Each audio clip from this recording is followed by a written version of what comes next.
sagalee qeerrooti. Sagaleen qeerroo torbaanitti guyyaa 3 diddaa uummata Oromoo fi saboota cunqurfamoo impaayera biyyattii mara akkasumas shira mootummaa abbaa irree wayyaanee kan gabaasu. Kun sagalee qeerrooti.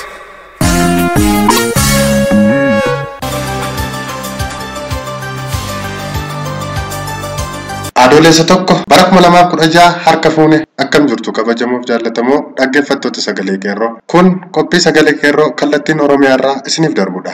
Akkuma barame dursa oduu isin dhageessina. Hangafoota oduu isiniin dhageessisa. Fincila Oromiyaa bahaa Harargee magaalaa Wadaayii fi Haramoyaatti ilmaan Oromoo 4 wareegaman. Magaalaa Shashamannee keessatti ajjechaan ilmaan Oromoo irratti raawwataa jiruun jiraattonnii fi sabboontonni uummata Oromoo magaalaa Shashamannee balaaleffatan. Godina Arsii Dodolaatti qondaaltota mootummaa Bakar Shaalee fi ergamtoota isaa wajjin Arsii dhaqan salphisee galche. Godina Lixa Wallaggaa magaalaa Gimbiitti kolleejjiin ogummaa fi teeknika Gimbii fincilli xumura gabrummaa haalaan finiinee akka jiru dhagahame. Babal'ina oduu kanaa Jaal Noolee Buttaa qabatee isinii dhiyaateera. Itti aansuun qophii addaa Jaallee Jiituu Gadaa qabattee isinii dhiyaatteetti. Walleen warraaqsaas qaama sagantaa keenyaati. Isin keessummeessaa kan isinii waliin turu an Erbuu Sabaati. Amma kallattiiwwan gara oduuttan isin dabarsa. Fincila xumura gabrummaa Oromiyaa bahaa magaalaa Wadaayitti dhalateen ilmaan Oromoo 4 wareegaman. Fincila xumura gabrummaa bakkicha tumsuu fi ajjechaa waraanni Agaazii ilmaan Oromoo irratti raawwate balaaleffachuuf jiraattonni magaalaa Haromaa fincila xumura gabrummaa finiinsaa kan jiranii fi daandiin Haromaa fi Dirree Dawaa wal quunnamsiisu cufamee jiraachuun beekame. Fincila xumura gabrummaa Oromiyaa keessatti adeemsifamaa jiruun Harargee magaalota Wadaayii fi Haromaatti daran kan jabaate yeroo ta'u, dhiya Oromiyaa Wallagga Lixaa magaalaa Gimbii kolleejjii teeknikaa fi ogummaa Gimbiitti fincilli xumura gabrummaa jabaatee itti fufee akka jirus beekameera. Waraanni wayyaanee akkuma bahaa Oromiyaatti ilmaan Oromoo ajjeesaa hidhaatti guuraa jiru magaalaa Gimbiittis jiraattota mana hidhaatti guuraa fi sakatta'insa jabaa gaggeessaa akka jirus odeessi sagalee qeerroo bakkeewwan kanneenii addeessee jira. Oduu biraan magaalaa Shaashamannee keessatti ajjechaa ilmaan Oromoo irratti raawwataa jiru jiraattonni fi sabboontonni uummata Oromoo magaalaa Shaashamannee balaaleffatan. Ajjechaa mootummaan wayyaanee itti yaadee uummata Oromoo fixuu fi saboota biroo waliin walitti diduuf karoorfate kana balaaleffachuun mootummaa xinnoo kana haala ba'uu akka danda'an uummata sirnichaaf gocha barsiisaa ta'u kennaa akka jiru beekame. Gama biraatiin uummanni Arsii Dodolaatti qondaaltota mootummaa Bakar Shaalee fi ergamtoota isa wajjin Arsii dhaqan salphisee galche. Uummanni Dodolaa gandoota 5 irraa walitti ba'e gaaffilee mootummaan keessan uummata Oromoo irratti sababa maaliitiif miidhaa adda addaa geessisaa jira? Lafa keenya irratti maaf jibbamna, maaf tumamna, maaf duuna? Barattoonni Oromoo adamsamanii maaf ajjeefamanii?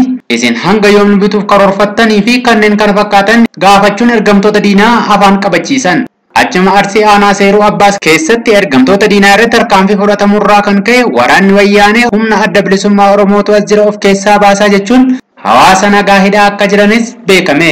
Dhumarratti warraaqsi biyyoolessa Oromiyaa fincila xumura gabrummaa magaalaa Finfinnee fi bulchiinsota magaalota addaa naannoo Finfinneetti daran jabaachuun itti fufuun warraaqsi kun daran jabaachuun uummanni poolisoota federaalaa uummata ajjeesuu fi dhiiga dhangalaasuun warraaqsa uummataa dura kanneen dhaabbachuuf bobba'an irratti tarkaanfii fudhateen poolisoonni federaalaa 4 fi 7 ol madaa'u akkasumas uummatni nagaan namoonni 17 olitti kanneen lakkaa'aman madaa'uun mootorri koodii gabateen ishee 4A.A03 634 kan mootummaa taate irree uummataan barbadoofte. Kutaa bulchiinsa naannoo Oromiyaa suuta magaalaa Finfinnee jala galfaman Laaftoo, Labuu, Qarsaa fi Haannaa Furii jedhamanitti warraaqsi kun kan daran jabaate yoo ta'u, uummanni ukkaamsaan duulli diigumsa manneen jireenyaa fi qe'ee nurraa haa dhaabbatu gaaffii mirgaaf ajjechaan hidhaa fi ukkaamsaan deebii hin ta'u jechuun warraaqsa finiinsan. Haaluma kanaan uummanni Oromoo fi sabaaf sablammoonni cunqurfamoon biyyattii haala dammaqiinsa qabuun akka mirga isaaniif falmataniif qeerroon bilisummaa Oromoo mariisisaa kan turee fi barruulee warraaqsaa yeroo yeroon uummataaf tamsaasaa kan ture yoo ta'u, haala warraaqsa fincila xumura gabrummaa irratti sabboontota uummata Oromoo magaalaa Finfinnee fi magaalota addaa naannawaa Finfinneetti marii gochuun ibsa waliigalaa warraaqsa fincila xumura gabrummaa jabeessu dabarfachuun qeerroon ifa gochuun ni yaadatama. Fincila adeemsifamaa jiru kanaan hanga ammaatti mootummaan gabroonfataan manneen jiraatotaa diiguu itti fufee kan jiruu fi duulli facceeffannaa adeemsifamaa akka jirus beekameera. Eegaan kabajamtoota dhaggeeffattoota keenya oduun sagalee qeerroo har'aaf qabanne kanuma qophiilee keenya afaan waliin turtii gaarii.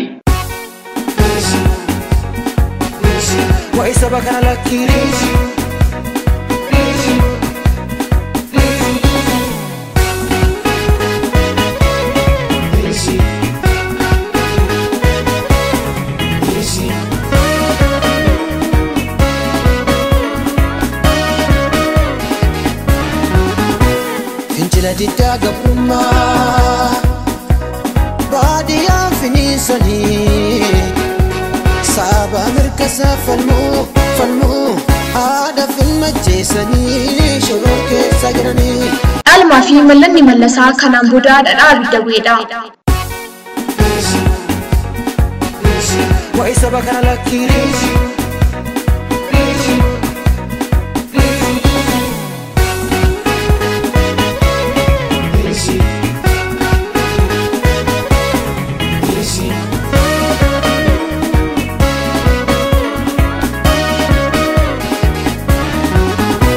fincila diddaa gabrummaa baadiyyaa finiisanii saaba mirkasa falmuu aada filmajjeessanii shoroo keessa jiranii. Sosochiin dargaggoota qeerroo bilisummaaf dimookiraasii biyyoolessa Oromoo erga jabaatee falmaa hadhaawaa diina ijoo yookaan hangafa ta'ee uummata keenya akkasumas saboota cunqurfamoo impaayera biyyattii keessaa rakkisu fuulduratti gootummaanii fi laphee dhiirummaan qaanessuu fi imaammata haxxee saboota biyyattiif qophaa'e harkatti saaxilanii wal'aansoo qabutti eegalanii qabee leenci isaanii yaadaan jaleewwan keessatti bakka qabatee baquutti ka'ee ammallee haga tasuma baqqee fi dhangala'ee qalbii gaggeessitoota sirnichaa keessaa raawwatutti kan duubatti deebi'u miti. Dinni laga ce'ee dhufe kun biyyatti keessatti akka nama gaafa lama dhalateetti ilaalamaa ture. Gita hojii ministeerotaa, paarlaamaa fi dhimmoota biyya keessaa fi alaa kan qonnaa fi daldalaa waliin isaan kan hin beekamne mataa nama du'ee sanaa guddisuun waamara abbaa irree kun qabachuun miidiyaa biyyattii irratti illee akka ijoollee mukarra baatee boqqolloo eegduutti kan fedhe jedhee bokkisuu jalqabe. Maqaa nama du'ee illee hin dha'anii imaammanni nama kanaas wajjinuma boollaa haalixuuf yoon kaasee du'a nama kanaa booda jaleewwan isaa fi ergamtoonni isaa mul'ata mallas jechuun gurra nuduuchutti ka'an. Yoo barbaadan mallasaan kitaaba haganaa dubbisaa ture yoo fedhan kun mul'ata isaatii isayyuu dhaaluu qabdu isa dhaaluuf immoo dirqama utuu hafuura hin baafatiin imaammaticha utuu hin qeeqin mul'ata mallasaati jedhanii dargaggootaa fi daa'imman fudhachiisuu hawwan. Imaammanni nama kanaa addunyaa keessatti mootummaa dimokiraataa fakkaachuun waa gargaarsa warraa alagaa argachuu isaanis ilmaan Oromoo fi saboota cunqurfamoo biraa duguuguudha. Waa'ee saba kana lakkii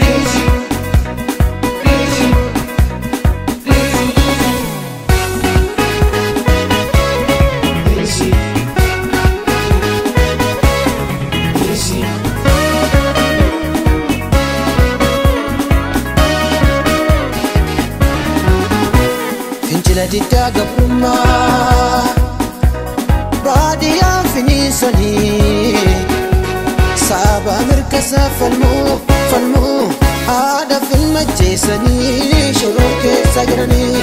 Gara duubaatti deebinee seenaa Haile Sillaasee irraa waa muraasa yoo kaafne Haile Sillaaseen kan heera jalqabaa tume jaalala saboota biyyattiif qabaatee otoo hin taane warra alagaa biratti mootummaa bulchiinsa wayyaawaa qabu fakkaachuu fi bulchiinsi Habashootaa bara dhufee darbuu fi ilmaan isaanii alaan faranjii jala deemanii waa bulchiinsa isaanii kafooyyee qabdu fakkeessuuf dhama'u malee ofii egeree impaayera biyyattiif yaadanii hin beekan. Egaa mul'anni mallasaa afarfamaa ture kan bowwaa bu'uuf bowwaarra dhaabatee jiru kun sirna akkasiitii ture. Ekeraan bulchiinsa biyyattii keessaa har'a jirus kanuma. Mul'anni mallasaa mallas leegaasii jedhanii afarsamaa ture keessaa kan har'a sirna raafamtuun wayyaanee of harkaa qabdu tokko akkaataatti sabboontota biyyaa yaasanii fi paarlaamaa keessaa baasan akkasumas mana hidhaa kaa'anidha.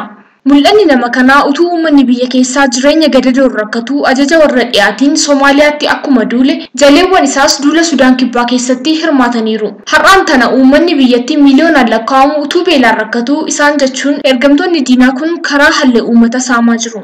Imaammanni mallas mootummaan tokko takkatti misoomawaas ta'ee dimokiraatawaa ta'uu hin danda'u jechuun mootummaan misoomawaa jechuun wayyaanee fi OPDO'n dhaabi keenya dhaaba misoomawaadha jedhu malee dhimmi mirga namoomaas ta'ee dimokiraasii biyyattii keessatti hin yaadamu. Maqaa dhaaba misoomawaa jedhu kanaanis kaan qe'ee isaarra buqqa'aa jira kanneen sirnichaaf amanamoo ta'an waan fedhan dalagan kan isaan gaafatu hin jiru. Leegaasii mallas waan ta'eef yeroo barbaadetti saboota walitti naquun akka isaan waan mirga ofii dhiisanii waliin wal lolan taasisuun isayyuu jaarsa fakkaatee gidduu seenee mootummaa uummataa of fakkeessuuf dhama'aa ture. Ji'oota torban darban hiriira marsaa hedduun geggeeffame keessatti akkuma barame qabsoo uummati Oromoo sirnicha irratti taasise gara walitti bu'iinsa saboota biroo Oromiyaa keessa jiranitti naannessanii yeroo turtii teessuma isaanii irra taa'anii uummata afaan faajjessanii saamanii fi ajjeesanii dheereffachuuf yaalanii turan. Garuu uummanni keenya saboota biroo wajjinis mormii homaa isaan irraa kan qabu miti. Bulchiinsa garboonfataa irraati wayita jedhanitti ammoo Oromoo lagaa fi kutaan walitti naquuf carraaqii taasisan. Isas yoo milkaa'uu baatan iyyuu kunneen marti isaaniif mul'atadha. Mul'ata Mallasaati. وإذا بكنا لك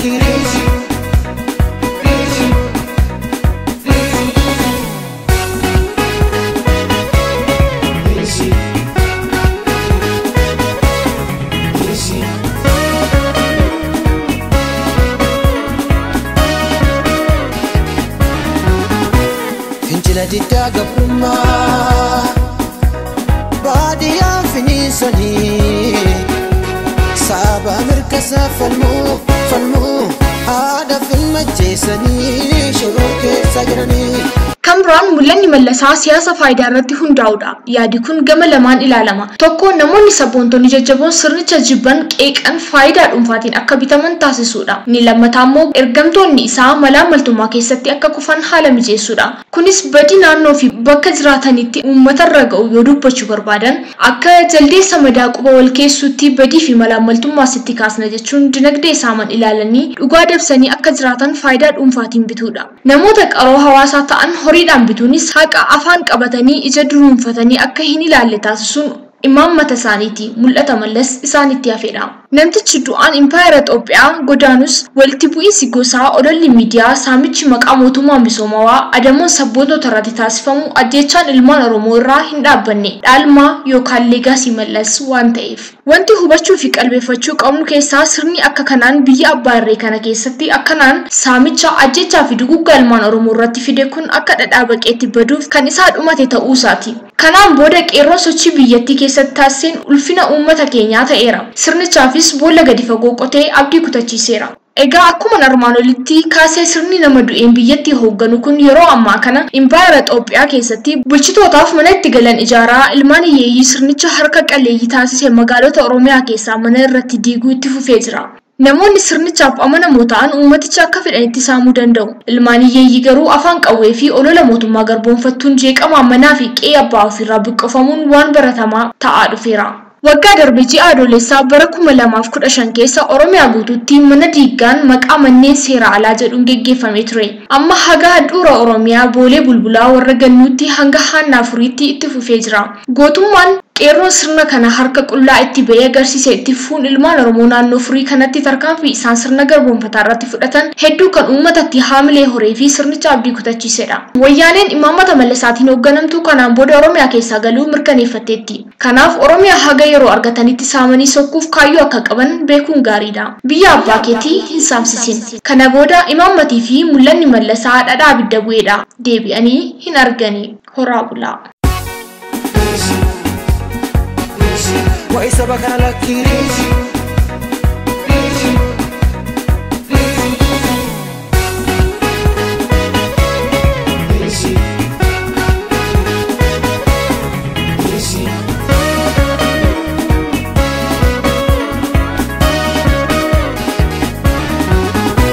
فنجلة الداقة برما باديا فينيساني سابا مركزة فالمو هذا في المجيساني شروك سجراني فنجلة الداقة برما باديا فينيساني سابا مركزة فالمو هذا في المجيساني شروك سجراني هليلي ججريني هليلي كوني بيقر هليلي كيدو نامبر هليلي الرجال درا هليلي ججريني هليلي كوني بيقر هليلي كيدو نامبر هليلي الرجال درا فالمدو إشاكني نتولم بيك دلقاني كابينة كيسا مدافي ورقم تصبر بيا فالمدو إشاكني نتولم بيك دلقاني كابينة كيسا مدافي ورقم تصبر بيا وهيك جبكنا لك ديسي وهيك جبكنا لك ديسي وإذا بكنا لك ديسي وإذا بكنا لك ديسي وهيك جبكنا لك ديسي وهيك جبكنا لك ديسي وإذا بكنا لك ديسي وإذا بكنا لك ديسي وإذا بكنا لك ديسي وإذا بكنا لك ديسي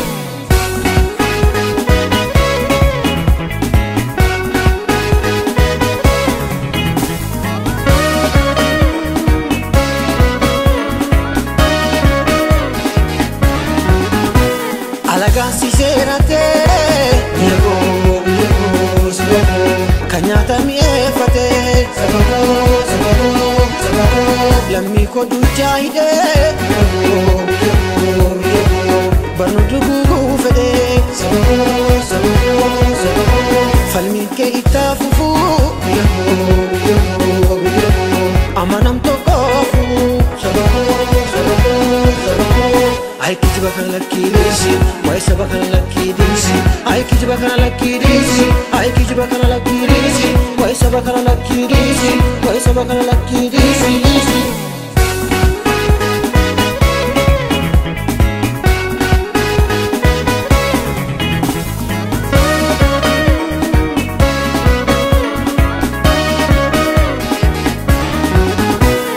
biyya koo Oromiyaa adaiman Oromota siyandutti jiru albuuda keessa manii jarreessi marsanii biyya koo Oromiyaa adaiman Oromota siyoomsutti jiru albuuda keessa manii jarreessi marsanii Alele konni mandir, alele konna dabarra, alele konni gindorra, alele konni balar, alele balar, alele konni walistor, alele konna mayar, alele konni dandirra, falmatu ishakini, tolambek talagani, kabeenya keessa modaafi, wareegamtus barbiya, falmatu ishakini, tolambek talagani, kabeenya keessa modaafi, wareegamtus barbiya fi Kijiba kana lakkiidisi, way kijiba kana lakkiidisi, way saba kana lakkiidisi, way saba kana lakkiidisi, way kijiba kana lakkiidisi, way kijiba kana lakkiidisi, way saba kana lakkiidisi, way saba kana lakkiidisi, way saba kana lakkiidisi, way saba kana lakkiidisi.